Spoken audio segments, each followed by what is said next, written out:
This is VSiN, the sports betting network. Follow the money. That's what I always say. You always follow the money. Yeah. This is Follow the Money with Mitch Moss and Paulie Howard on VSiN. Here we go. It is Follow the Money on VSiN, the sports betting network. Mitch Moss along with Paulie Howard. We're live in downtown Vegas from the Circa Resort and Casino. Busy 3-hour program lined up today. A couple of professional sports bettors talking college football. One, Brad Powers, in 30 minutes. And he was telling you 4 weeks on X, and I came on this show as well. Get down on Notre Dame to miss the playoffs. Had to be a good feeling for him because a lot of people told him that he was going to be wrong. Ultimately, he was proven right. Plus, what does he like in bowl games and with the playoffs set? Paul Stone in 90 minutes as well. A couple of best bets out of him. And Derek Stevens, who is the owner and the CEO of this great property, his normal 6:30 Eastern slot on a Tuesday. We'll get to look-ahead numbers for Week 16 in the National Football League, Paulie. We have pizzeria bets and a lot to get into from last night's action and moving forward for tonight's betting card as well. How would you describe that game overall last night? That was something else. Sloppy as all get out. And it depends on what side of the aisle you were on, because I know people were pissed off who had the over. Yeah. That's a 10-6 game at halftime. Chargers went on a 9.5-minute drive to begin the third quarter and settled for a field goal. I don't know if that game had any business touching 41 points last night. Yep.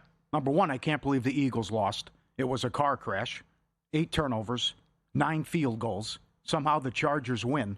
The dump off to Vidal, he was the longest play of their passing attack. Keenan Allen was the second leading receiver.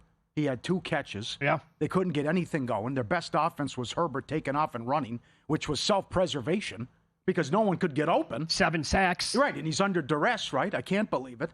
I also couldn't believe his attitude with Rutledge after the game as well. How's your hand? Oh, good. Thanks for asking. Okay. But he didn't even look happy after they won. I want to talk to him. I want to go celebrate with my teammates. It's in the contract. You have to do it. He didn't want to talk to him. Yeah, but did you see his reaction after they actually picked him off and the game was over with? No, I missed it. Oh, my God. He didn't even have a reaction at all. Wow. It looked like it was 3rd down and 10, and they just gave up a long completion on defense. I'm like, that's his. Yeah. Wow, okay, all right. Interesting fella, yes. Well, as we talked about yesterday, they had to have it because the schedule's so difficult. And then it's just a tire fire in Philly, which several people have pointed it out, but it's going to be very uncomfortable moving forward every home game. And God forbid it's a home playoff game as well. I think they'll hang on to the division. Still, the door is open for Dallas. But with his Hurts, how bad he's playing, you finally get Barkley going. You finally get Brown involved, and then he lets you down with 2 drops. Yep. And they lose the game again, and the defense balls out, and you still lose. So I'm pretty confident in saying the Eagles are going to lose at least 2 more games. Ooh. The problem is I don't know if Dallas is going to win out with their schedule. Okay.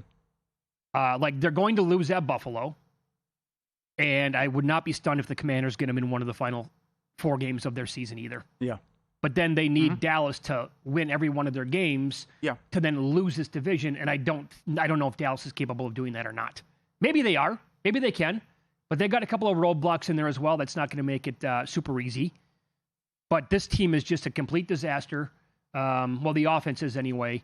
And that wasn't all on Hurts last night, but a lot of it was. And there is going to be a documentary made. Books might be written on this team going back 4 years ago to the end of this season. Made the Super Bowl, lost against the Chiefs. Started 10-1 the year after and completely collapsed in 2023, got blown out by Tampa Bay. Last year, bounced back, won the whole thing going away, and this year, a repeat of 2023. Somebody's going to write something here and explain exactly what the hell happened in 2 of these big-time bad seasons that they've had. Yep. Number one, he won't take off and run and scramble, and I don't know what's going on with the passing attack, and Sal Pell nailed it as well. But this is just, to say plus 950 to miss the playoffs, it's not outrageous, and they could blow the division. When it's happened before. It happened to the Denver Broncos, and we've seen this team implode just a couple years ago. So Chargers were begging to get beat. Philly defense was so good. All the turnovers they forced, and then Hurts just gives it back, and we saw history with what he did, which I agree with Mike Florio. If that's a fumble by Hurts, that's a touchdown with likely. It's the same thing, yeah, right? I know.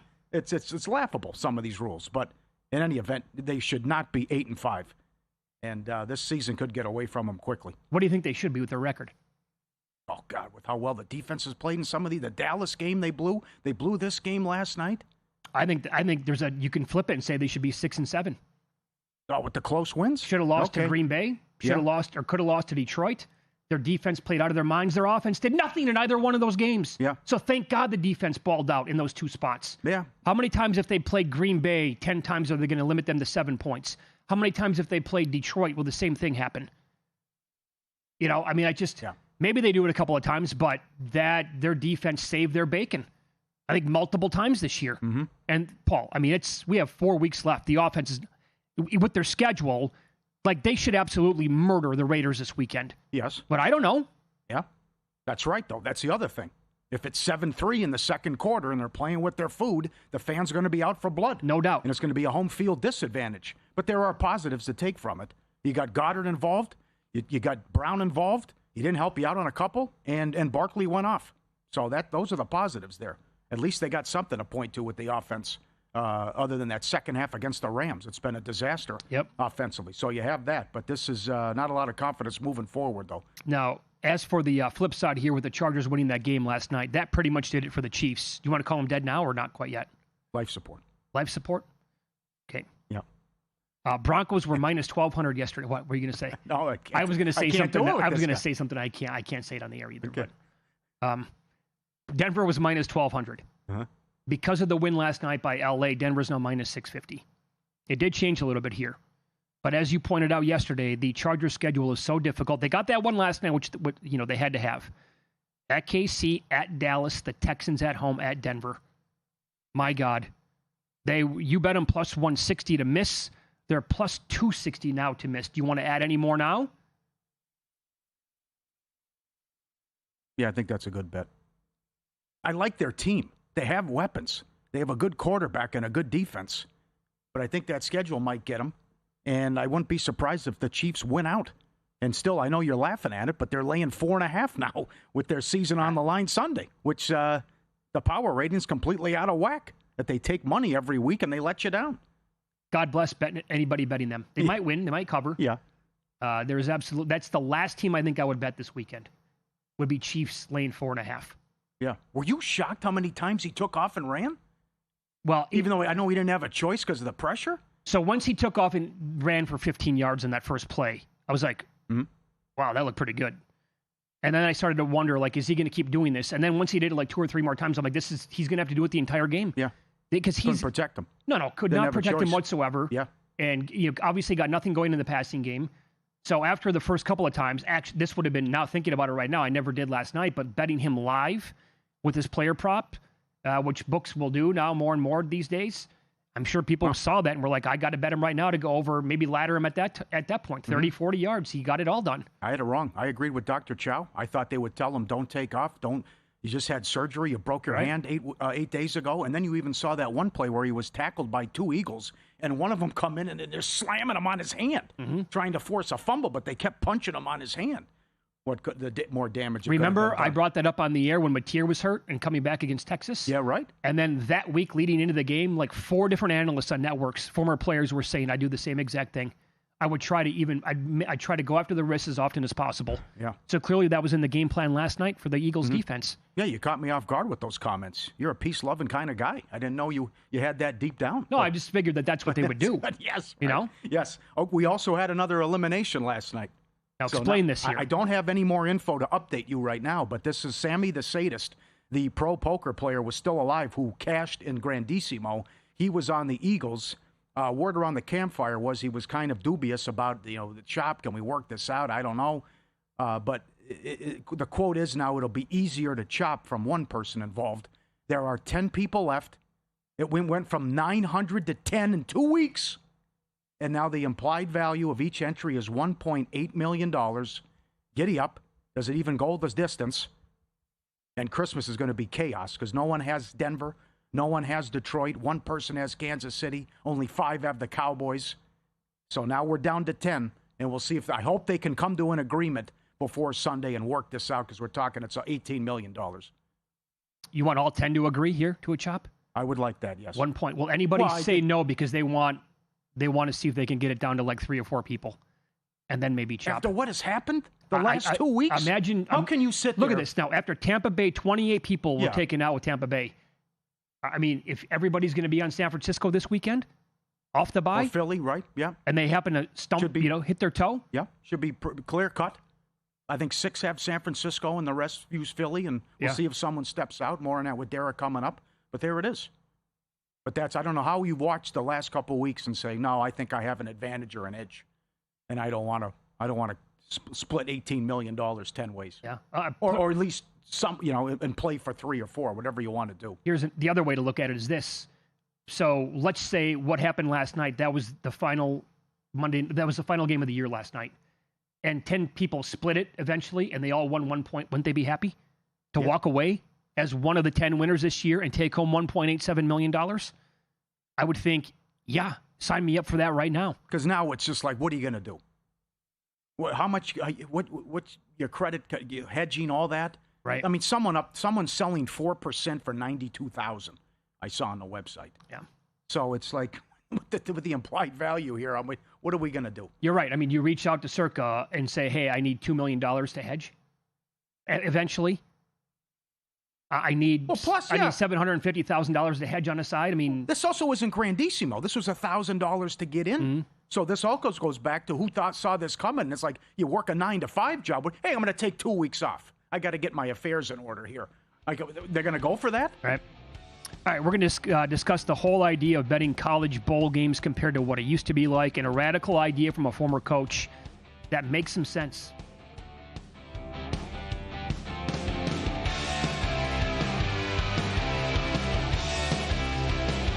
Elevate your sports betting game with VSiN's exclusive betting splits. Stay ahead with real-time market trends and track bet percentages on any matchup. Then uncover the edge by comparing them to the amount of bets placed to find out where the sharp money is headed. Upgrade to VSiN Pro to access betting splits, live odds, line moves, power ratings, and in-depth game analysis. Go to VSiN.com/pro to join VSiN, the sports betting network. This is VSiN, a network of sports betting analysts, writers, hosts, and handicappers, all here to help you become a more confident bettor. We broadcast live every day from Las Vegas, the sports betting capital of the world, and from studios across the country, giving you insight from every angle of the action. Take VSiN with you wherever you go with the VSiN Watch app, or catch us on streaming platforms and regional sports networks. You can also listen live on SiriusXM Channel 158 and on radio stations nationwide.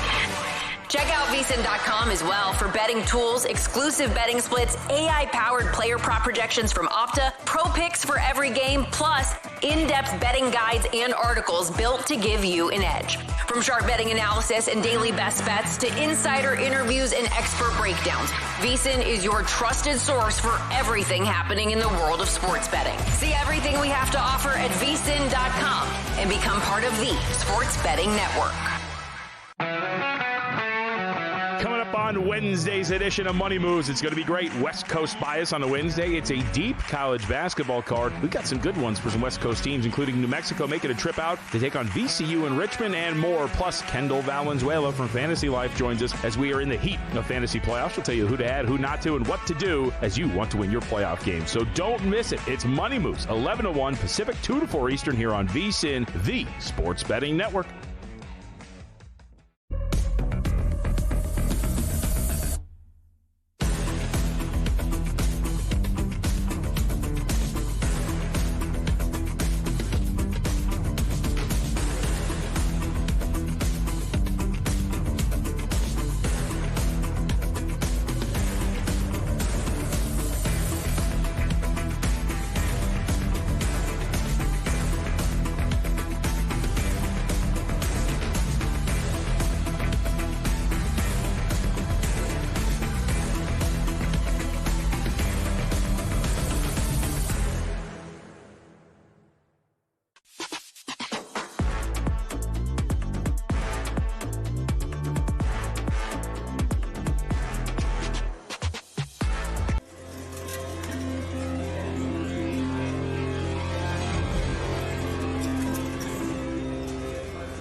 This is Follow the Money on VSiN.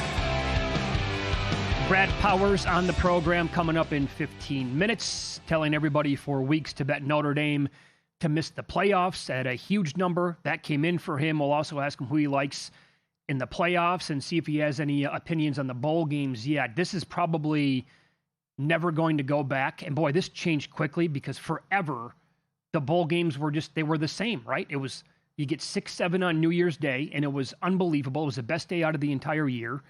And then it went from that, and then it's like, okay, who's going to play in the Orange Bowl that night? And we're going to have a national title winner after they're all done. That flipped into now games are going to be played on January 1st, 2nd, 3rd, 4th, spread out. And then, 7-8 years ago, Christian McCaffrey said, I'm going to skip my bowl game. Mm-hmm. And then other players started to do that as well. You're like, oh, this is going to be a little bit more difficult. And then enter the transfer portal, the NIL. And this is betting bowls, Paulie, I can't imagine is ever going to go back to what it was pretty much our entire lifetime until recently. And it was, you could get ahead of this stuff as soon as the bowl games were announced. Well, this team's not going to be motivated. You can have strong opinions right away.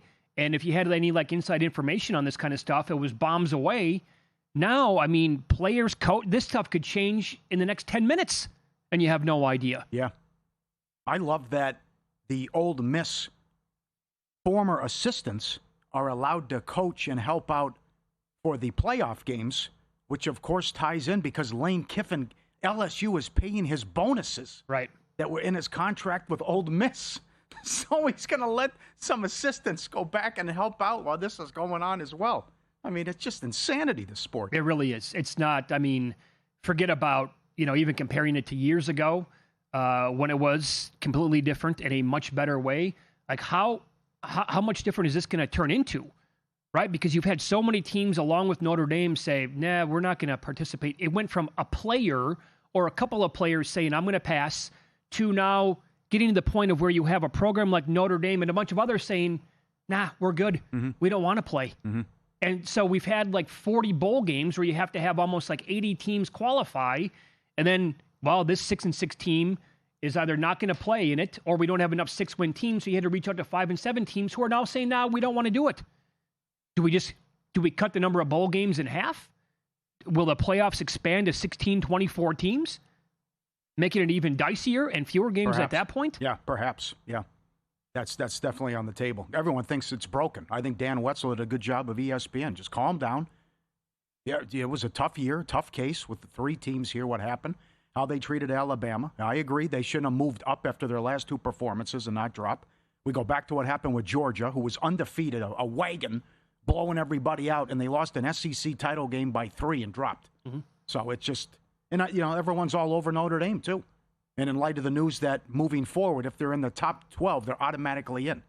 They play Wisconsin, Rice, Michigan State, Purdue, Belichick, Navy, BC, Stanford, Syracuse, and of course USC and Miami. So think about this. This is really, Notre Dame has really done a number here with this schedule. Yeah, here is how weak their schedule is next year. I can't believe I'm saying this, but Wisconsin might be the 3rd best team that they're playing. I can't kill you for that. Think about that for a second. I know. That is disgusting. Yeah. Now, some of this stuff we're going overboard, like these SEC buffoons with they'd lose 5 games if they were. Come on, knock it off. Come on. They went to the title game. They beat Georgia. They're better this year. Notre Dame has a good team. Someone had to be left out. We should be able to all agree that Notre Dame's got a hell of a team. But this is just this SEC nonsense. God. They're so jaded and warped. It's unbelievable. Then how many losses would they have if they played in the Big Ten? 7? Yeah, right. Right, you're going on the 3rd year in a row here where you might not win a national title, guys. Let's calm down here a little bit. And the weekly grind crap hasn't been a thing. That's made up. It's fugazi. That was nonsense when somebody first started it. And I guess, now there are super conferences, by the way. So get bent with that nonsense. Here's a former coach. I've always been a fan of this guy, Rick Neuheisel. And this sounds like a very radical idea, but I think he might be onto something here. He was on the Dan Patrick Show yesterday, and he gets into what might happen to bowl games, but DP asked him about Notre Dame skipping their bowl game. I think it's a sign of the times. We saw Iowa State. We saw Kansas State also make similar decisions. Obviously, coaching changes there as part of it. But I think bowl games are going to end up being the first game of the year, Dan. I think we're going to see a bunch of these bowls go by way of the whales. And I also think the college football playoff is going to go, as they extended that deadline to January 23rd. I think we're going to go right past 16 all the way to 24. Well, wait a minute. We're going to get rid of bowl games? What do you mean by bowl games will be the first game of the year? I think we're going to have a hard time talking a bunch of teams into playing in the postseason. Maybe I'm wrong, and I hope I am, because I remember vividly how much I enjoyed him both as a player and as coach. But I just think in this day of transaction football where people are coming and going, that there are going to be a lot of teams, and we're going to see a lot of players that aren't going to participate, and I think that's a shame. So I wouldn't be surprised to see a bunch of these bowl games get moved to the front end of a college football season. Man, Rick Neuheisel on the Dan Patrick Show yesterday. What are your thoughts on that? I don't agree with the end. I agree with the first part about expansion. And that's what the Big Ten wants to do anyways. They're going to skip 16 to go to 24? Yeah, or 16 to, or 20. Yes, right. Either one. Mm-hmm. I think that's what they're going to do. And I don't know how they're going to be able to put this together. So Yeah. I have a bunch of thoughts on the bowl games there that he said. First of all, it's supposed to be a reward for a good season, and then your fan base on top of that. Generally speaking, here you get to in the middle of at the Christmas time, probably living in cold weather. You get to travel with your team to an Orlando or Tampa or San Diego or a warm weather climate and actually make a vacation out of it and have a great New Year. That's part of the whole gig. However, I totally agree with these teams now punting on the idea of even going to a bowl game, that they could easily just vanish and not be a thing. And I doubt the people in charge of these bowl games want that to happen, because why? That's how they get paid. So we're playing more and more games on a neutral field to begin the season with anyway. You're already asking these fan bases to travel a long ways, in late August or early September to spend a lot of money, to go to Arlington or go to Atlanta or one of 27 other destinations, Las Vegas, whatever it might be. And so if you just said, well, we're going to play the bowl game right away, maybe it's based on the previous year, and that's how we expect and we think fan bases are going to get on board with, traveling and going to see their teams play right away on a neutral field, that could actually work. I'm afraid that these bowl games are just going to they're going to get wiped out in like 3 years. I think this was a fluke, though. Now, there's going to be coaching changes with the bad timing. You're talking about the playoff, though, as a fluke. I think it's also what Iowa State, Kansas State, Notre Dame did a fluke. In terms of we're opting out, we're not going to play. I think everything will work out. But I just think people are just losing their minds like they do every year at this time about the sport's broken and it's going to be okay, it's fine. You were in a tough spot, and a lot of it had to do with super conferences and silly tiebreakers. Let's eliminate that. Stop with these 5-way tiebreakers and what happened with Duke, and Notre Dame needs to join a conference. Then we'll be okay. Yeah, that's number one. It's not going to be a problem. The other thing, I think it was poor leadership by Notre Dame. How many people said, once they're side by side, they didn't rule it out when Reese Davis asked the committee chair on Tuesday, you knew this could, we're blindsided. We can't believe it. And then they blame the ACC. And the ACC so the ACC stuck up for a team that's actually in their conference for football, Miami, and Notre Dame is pissed at that. I don't understand how you were blindsided and you can't believe what happened here. You played, you lost. You played 3 good teams, 2 of them beat you. What's the big surprise here? I would also... You were side by side, head-to-head was factored in. I agree it was ridiculous what happened to Alabama, but in any event, you're side by side, they jump you, you're out. That's how it is. Yeah, I think this is... Notre Dame should just tell everybody, like ESPN and like college football in general, please eliminate the stupid committee show. That's right, because they have a point here, like we were misled. You can't do that. By the way, the first time the rankings came out again, they were 10th, Miami's 18th. That's criminal by the committee. That is. So, but again, if we never, would Notre Dame have a complaint if we never had a TV show? Because they were strung along the entire time, ranked ahead of Miami until the final week. You are correct. So they probably wouldn't be sitting here pissing and moaning like they are. But it's happened before, though, as you pointed out several times. How many advantages do you need? Come on.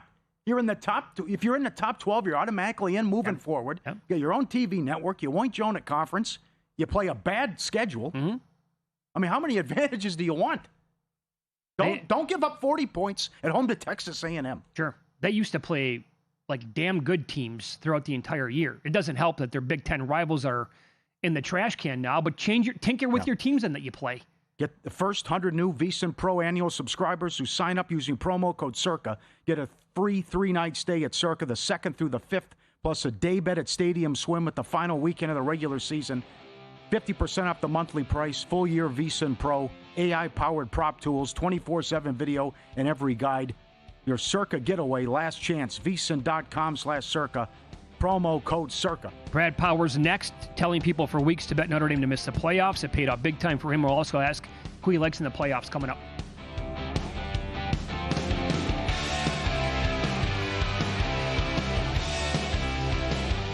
Got a good thing coming, just wait and see. It's a good.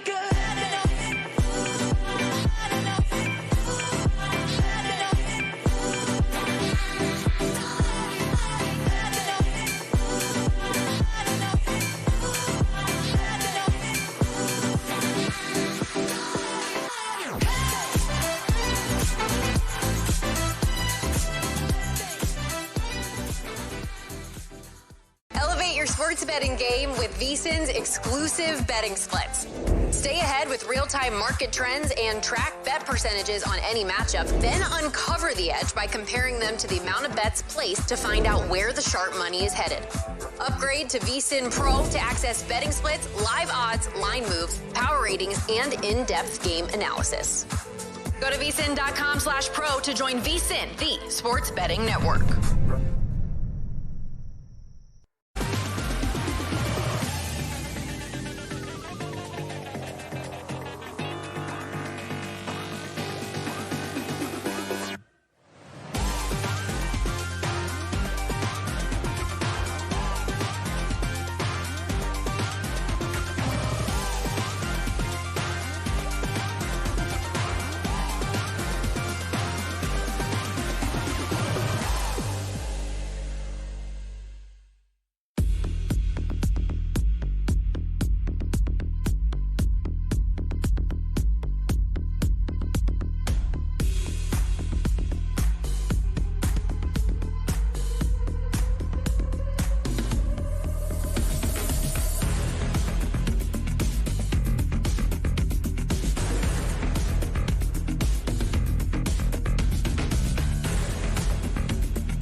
This is VSiN, the Sports Betting Network.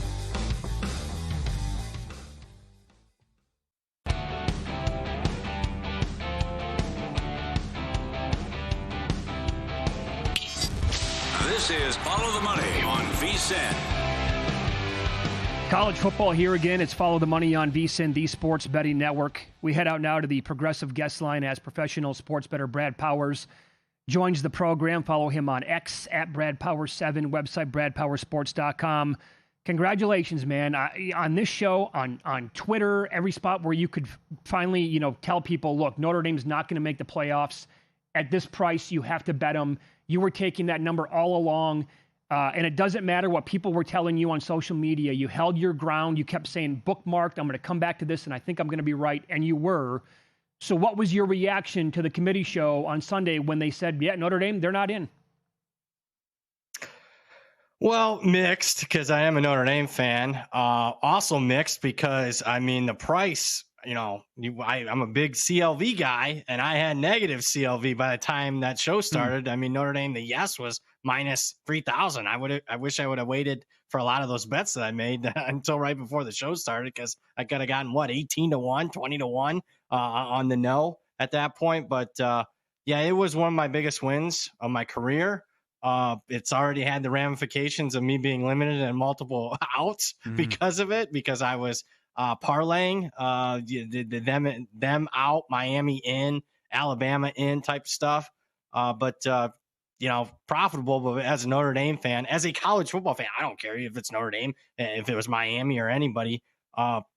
Sad. The process is, I'm not, the end result, I'm okay. If that was the show and they revealed the rankings, some people be bitching, but for the most part, I don't think you'd have this vitriol that you have right now. And the reality is, whether you thought Notre Dame was in or out, they were in every single ranking show, didn't play a game. The team above them lost in convincing fashion, and yet they got passed up by a team that had been behind them in every single ranking. It made absolutely no sense whatsoever. That's a great point. Even Mark Ingram on the pregame show with Fox said no, Alabama should be out. That, and I know you were opinionated on that, to move up by beating Auburn in, rivalry game, and you went for it, fourth down, and got it. And then you get annihilated and embarrassed, and you don't drop as well, even though Georgia, that undefeated Georgia team even, that was so good, lost by 3 points and dropped. That's what you thought was criminal. Yeah, I had no problem. Miami should have gotten in over Notre Dame. That's not the problem, and I think that's what people are misconstruing. The problem is Alabama getting in. Alabama not dropping. Well, you can't punish a team for losing a conference championship game, except every single conference championship loser gets punished. The last 3 years, there's been 16 of them. 15 dropped in the very next poll, the college football playoff rankings. The one exception, Alabama. So Alabama must have played a great game, right? No, they were horrific. Minus 3 yards rushing. Didn't cross midfield till late in the third quarter of the game. So that to me was, that's the issue. One of them. There's a ton, but I don't think Alabama should have gotten in. And look, Mark Ingram and I think Damian Harris, another former Alabama running back under Saban, they have to think it's pathetic and disgusting considering their former Alabama running backs minus 3 yards rushing. That program's gotten soft. I think they're getting still the benefit of the doubt of the Nick Saban Alabama program. Yep. That program ain't there anymore. Well said. What's the long-term ramifications with Notre Dame now? You saw the comments. This hurts the relationship with the ACC. Do they join a conference? Does Freeman leave? Run it all down. Well, I think all the above, definitely possibility. I do think you don't believe me. The AD said it. The relationship with the ACC is strained. They think call him a crybaby, and there was a little bit of that, certainly. But they are a member in 25 sports of the ACC. They do have a relationship with the ACC in football where they play 5 teams a year, and they can promote Miami all they want, but they were promoting Miami and also kind of demoting Notre Dame. So I kind of got that point. Marcus Freeman eventually is going to the NFL, whether it's after this season or 2 years or 3 years from now, he's going to the NFL eventually. But we'll see. I thought it was pretty telling they didn't announce a contract extension in today's press conference. I don't think that's good there. And then, I go back to what happened to Florida State a couple years ago. Not that I'm predicting this for Notre Dame, but man, it was just a devastating blow to the program, what the committee did to them, and they haven't recovered. I'm anxious to see how Notre Dame's priced in the markets, because if everything was well, Marcus is back, they keep most of the roster, you look at the schedule, they're going to be the preseason favorite to win it all. But I just wonder if any of this hangs over the program. So do you think that Miami was still going to get into the playoff if you go back to Saturday night and Virginia actually beat Duke, and then Virginia was the team to get the automatic bid to the ACC? Do you think they would have stuffed Miami in there, or would they have said, you know what, we're going to keep Notre Dame ahead of the Hurricanes at this point? That's a good question. I don't know. I think it's 50-50. I could see both. Boy, that would be that's ridiculous if that's your reasoning. Oh, we have to get an ACC member. I mean, legitimately, also one of the major mess ups here in the last week or so is the ACC conference for allowing a 7-5 Duke team to play for your conference championship. Kudos for them; they won it. But for them to allow that to happen, a lot of this would have went away if Miami was playing on Saturday night. I just can't believe that's how you want to showcase your conference, by having a 7-5 team playing your conference championship game. It's pathetic. How about SEC guys saying Notre Dame would lose 4 or 5 games if they played in the SEC? Yeah, again, everything's changed in the last couple of years. The SEC is not what it was even a couple of years ago. Hell, they haven't had a team play for the national, let alone win a national championship. They haven't had a team play for the national championship the last 2 years. Since everybody's been allowed to pay players legally, it's just funny that the SEC, in a lot of people's power ratings, the SEC don't have a top 4 team right now. So, including mine. They lost to A&M, but do people they lost by 1 point. With 15 seconds left in the game, it's a 4th and 11, 4th and goal at the 11-yard line. That's a 30% win probability. Otherwise, Notre Dame would have won that game. And, by the way, that would have made Marcus Freeman 5-0 against the SEC in his career at Notre Dame. Good numbers. Another point. We could have avoided some of these rematches. Why did they put Ole Miss ahead of Texas A&M? I thought that was a good observation you had. I don't understand it. You look at some of the metrics they use. Forget power ratings. Most power ratings have A&M ahead of Ole Miss, but strength of record, strength of schedule for Texas A&M is superior to Ole Miss. It's okay to dock Ole Miss a little bit. They don't have their head coach. You can't expect them to be fully the 100% team that they were during the season. So they definitely messed that up. And then strategically, we got 2 rematches in 4 games here in the first round. Obviously, Ole Miss is going to beat Tulane. And then you're going to get another rematch, Ole Miss against Georgia. They could have avoided 2 rematches there if they just would have slotted A&M ahead of it. And plus, okay, we only dropped the Buckeyes to number 2, but if A&M beats Miami, which they're favored to do so, check out that quarterfinal game. It's played in Arlington. Obviously, that benefits A&M playing relatively close to home compared to Ohio State traveling. Yep. For the record, as of right now, your power ratings, would they show that Notre Dame would be favored over every team in the SEC? Every team in the SEC. They'd still be about a 2 or 3 point favorite over Georgia. That much, huh? And people act like they're shocked by that. Did you watch? Yeah, everyone overreacts to. Nobody watches college football on a weekly basis. They just don't. The fans, the media that cover it, the Heisman voters, you name it. Did they miss? Maybe that they were in a food coma from Thanksgiving on Black Friday against one of the worst defenses in the Power 4. Georgia managed 16 points. I know that because I bet Georgia in that game. It was a pathetic effort offensively. Totally agree. What would you make Notre Dame against Alabama? Notre Dame, Alabama would be about 6.5. And if you don't believe me, again, Notre Dame, they opened that. One of the books opened that line up against Oklahoma. Yep. Notre Dame was 5.5, and right now that line's right around pick'em as far as Notre Dame at Oklahoma compared to Alabama at Oklahoma. Do you have a best bet or anything you want to share that you bet already with the Bulls or the playoff, please? Yeah, I did lay it with the 2 big favorites against the G5. There's a big difference. Just the time we start giving, the G5 the benefit of the doubt, the G5 is the weakest it's ever been. This isn't TCU, Boise State, or Utah from 15 years ago. These are not that great of teams. So I laid it with Oregon, still would lay it with laid it with Ole Miss, and still would lay that. So those are 2 best bets there. I'll give you a national championship. I think Oregon versus Ohio State with the Buckeyes winning it all. Oregon, interesting. Okay, good exacta there. So you would like Oregon? Second round? Texas Tech? Yeah, I would like them against Texas Tech. Not, all respect to Texas Tech, but I think there's going to be a culture shock. I mean, they have played one of the weakest Power 4 strength of schedules in the entire country. And I just, Oregon's played some people. Tech hasn't. Quickly here, Mendoza, is it over with, or do you think Pavia has a chance to win the Heisman?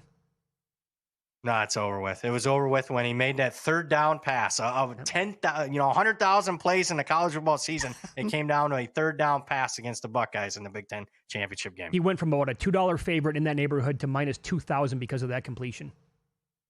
Yep, one Crazy. play. Well, Brad, congrats on cashing those big tickets with Notre Dame not getting in. Great job and good luck with the bowl season and also the playoffs. Thank you.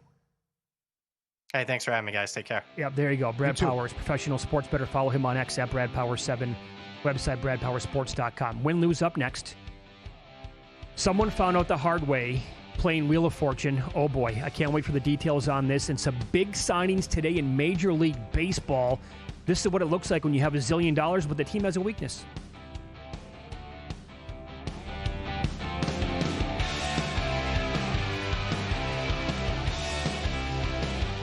VSiN's player prop projection tool is now available for the NBA. Get projections for points, assists, rebounds, and more powered by Opta AI. On VSiN.com/NBA props, we line up our projections against the latest DraftKings odds so you can quickly spot mismatches and find value before the market adjusts. The NBA player prop projections tool is available exclusively to VSiN Pro subscribers. Check it out now at VSiN.com/NBA props and join us on the Sports Betting Network. Check out Stormy and JVT on Money Moves, only on VSiN. And maybe that's why they wouldn't, because they're the Giants and they don't do things that make sense. Out of all these divisions, this is the one that I am the most curious about because I do think there are positive signs for the Bears. They'll take you on a fun, fast-paced journey, weaving in everything you need to know to make an educated bet, while also not shying away from the excitement of a same-game parlay sweat. Money Moves, weekdays at 2 p.m. Eastern on VSiN, the Sports Betting Network.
Win Some, Lose Some is sponsored by the Sharp Plays. Were you a winner last night? Wow, winning. Or was it a rough one? Well, they can't all be winners, can they? Loser! You're a loser! Paulie Howard recaps the night in sports betting in Win Some, Lose Some. A beautiful mess, a car crash. Couldn't look away. 8 turnovers, 9 field goals. Chargers win in overtime, 15-1 at Caesars. Kramer did it again. Hampton first touchdown plus 850. Sure, no problem. Yep. Did you bet those? I didn't bet Hampton. No. I bet his plays last night. I bet Keenan Allen and Goddard. Not all 4. He got there. Good job. How many of those has he cashed Numerous. this year? Numerous. A lot. What was the 20-1 a couple weeks ago? That was Wicks on Thanksgiving Day. Correct. Very good. Field goal every quarter, 4-1. How about did we get multiple field goals every quarter? I don't believe so. What do you think? No, first quarter did not happen. What do you think Dicker the kicker paid for 3, 4, 5 field goals? I was going to ask the audience, is that available? Yeah, some books you can climb a little bit, yeah. You can only climb to like 5. Like, can you bet will there be 6 or 7 field goals in a game? Oh, in a game combined. That's what I'm saying, yeah. For kickers, you can go, they usually cap it at 3. 3 or, yeah. I mean, I don't know if that's available. You know what? I can give you one book where I bet you can. It's probably Bet365. Okay. Every college football game went under this weekend as well. How about that? I mentioned Friday. Throw in Saturday there as well. Subscribe, be part of the team, VSiN.com. Our radio and podcast friends, you always want to see these tweets and videos. At Paulie Does Vegas on Instagram. Send them in. We'll put you on. Look at this guy. This massive Alaskan moose. Look at the sun. I can't. No AI. No AI. Come on. It's like a dinosaur how big that guy is. Okay, that's great perspective right there. He's right next to a four-wheeler. Yes. And he's twice as... His neck is... Oh, my Lord. Yep. If he stands on his hind legs, how tall is he? 15 feet? I have family in Anchorage. They walk right down in the neighborhoods. They come in your backyard. It's no big thing. No big whoop. Look at that guy. What are you looking at? Huh? Wow. You got a problem? He gets a running start. Good night. Like this big fella. Let's go to Colorado Springs. Coming out from the sewer. What is this? Coming out underground. It's Bane, Dark Knight. That's right. Rises. That's right. Yeah. I mean, we had the 500-pound guy who was living in a crawl space in California. And now in Colorado Springs, this guy coming from underground looking up. It's just nobody's safe anymore, right? Yeah, incredible. Look at that. How are you supposed to be safe on the streets? No, absolutely. By the way, his voice, I'm going in fresh here. The Batman series was ruined because of his voice. Who, Bane? Bane. Why? Oh, come on. Well, first of all, I know people who don't like the Batman voice from Christian Bale. Well, that's it, yeah, I understand. Bane. Yeah. I just like... It's hard to for make 2 out, hours, but come on. Do you agree with Mitch? FTM at VSiN.com. Oh, drove me nuts the entire movie. Is Bane that bad with the voice? People have ripped Bale for years, I understand that. But that's unfair. Low blow. Okay, all right. I can't wait to see the reaction to this. Low blow, okay. Want to lose some. South Carolina State, Charleston Southern over. 151 up to 158 at Circa. No good. Here's what Mitch was talking about. Several people sent this to me. This one's tough to watch. This is tough to take. Number 5. Someone is playing Wheel of Fortune. They hit it. $2.4 million. They did not play max bet. So I think it was $7,500 instead, I believe. Oh, no. Look at that. It lights up. Oh, my God, you hit it. $2.4 million. No good. No good. Now, people are saying, well, it throws the algorithm off. They don't hit it like this. You know, it goes back to my story with the X. She put $20 in, hit max, boom. But there's been stories told where someone has hit megabucks and not hit max. So instead of 10, 20 million, it's $10,000. And we know someone who passed away and saw it. He was right there. The wife hit their husband with the purse repeatedly. Oh, I feel sick. So that says right below it's a $5 denominator. So it's $5 a pull, or is that? I would imagine it's 2 credits maybe. It's either 5 or 10, whatever. Okay. So they didn't hit max. So the max would have been probably $10. Yeah, that's probably what it is. Oh my God. I don't know, just a mistake. You weren't paying attention. I don't know, but there's so many great stories. Oh, that's like a killer, that. man. Yep. I'll share this story in depth one time. We know someone who hit megabucks for $14 million. and within 5 minutes they were escorted off the property? Pretty incredible story. It is an incredible story. Can't wait to share that one. For the line moves, Sharp Plays is already there. They don't just follow the market, they help shape it. You're not going to outsmart billion-dollar books or full-time sharps on your own. With the Sharp Plays, you don't have to. Advanced AI, proven insider sources, and active across all sports. They deliver the edge serious bettors rely on. Free reports, alerts, market-moving insight straight to your inbox or X-feed. They've been at it since 2011. Documented results, public logs, transparent receipts. SharpPlays.com. Jeff and the crew are awesome. Trusted by pros, monitored by the books. Stay ahead of the line. SharpPlays.com. All right, coming up in 10 minutes, by the way, we have look-ahead numbers for Week 16 of the NFL. I will say this. Now, it's around... there are different numbers out there on the Thursday night game. Well said. I have made a bet officially. It's such a big game. Rams-Seahawks next week. And I have a bet on that game. I'll tell you about coming up when we run down all these numbers in about 10 minutes here on the program. Does this Phillip Rivers thing bother you? Well, which angle? That he's actually allowed to come back and maybe he signed with the Colts now today? The whole thing. He's allowed to come back. He's 44 years old. He hasn't played since 2020. You got to stick in Rippon or Leonard, whatever, whoever. Steichen said he thinks Leonard has a chance to play Sunday. Well, it doesn't. Why? It doesn't really Doesn't bother me. you? No. Okay. Well, what if Baker Mayfield breaks his leg and they win the game? It's like, okay, Tom Brady, sell your shares of the Raiders. Come on back, Tom. We'd love to have you. Okay. You're okay with that, too? I'm okay with that, sure. You are? Okay. Yeah. I mean, what if this works out and they make a playoff run? Well, then good for him. Really? I will say this. He's the third shot now to win Comeback Player of the Year. Now, you can't bet that, right? Absolutely because this not. is, people are going to be like, Joe Flacco did it, but they changed the rule after Joe Flacco did it, and he came off the couch, and he actually won all those games with the Browns. Yeah. And he only has 4 games left, by the way. Phillip Rivers is a Charger. He played 1 year there. What's with the love affair? Because the high school team runs the Colts offense?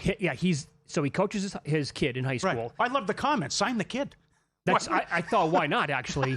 So he ran Steichen's offense, and evidently they chatted on a weekly basis. Look at this. So it's not going to be a problem for him to go there and know everything with the play calling. He was a statue when he was in his prime. Now what's he going to? He's going to be worse than Danny Dimes, unable to move. Still, from the article, still remembered fondly at Colts headquarters. He played 1 year with the team. What, do you bring donuts every day? Maybe he's a great dude. Stormy told an unbelievable story on Money Moves. So when she was going to college in San Diego, Philip would bring his entire family in, and he's got a ton of kids. Yeah, he does. So whenever Philip would show up, they would know booth 84 because it fits 10 people. Has to get it by default. Good. That's good. Yeah. Absolutely. Oh, that was great. This also, it has no effect. Okay, very good. No, never mind. You don't like the idea of him saving the season? Superman flies in here out of nowhere? No. What, because you have bets on them to miss? No, got nothing to do with it. I just think the whole thing's bizarre, and it's like a farce. He's been out of the league this long, and they just call, I'm going to unretire. I'll come in and try to save the day. And I think it sets a dangerous precedent. How about Drew Brees, Brady, whoever's out there? Fine. Totally good with it. Are you? We love a comeback story, don't we? We love boxers when they're 47 years old, they come out. And they go at it again. What if Rivers, in a weak AFC, gets the team to the AFC title game? You want to get absolutely crazy? Think about it like that? Rivers against Aaron Rodgers. How about Phillip Rivers, Super Bowl MVP right now? You know what's wild? The story that Shanahan told. Remember 3 years ago when the Niners made the NFC title game? Oh, yeah? They didn't. Well, Garoppolo broke his leg or foot, whatever. Trey Lance broke his ankle. Brock Purdy got hurt in the game, couldn't throw, and Josh Johnson got a concussion.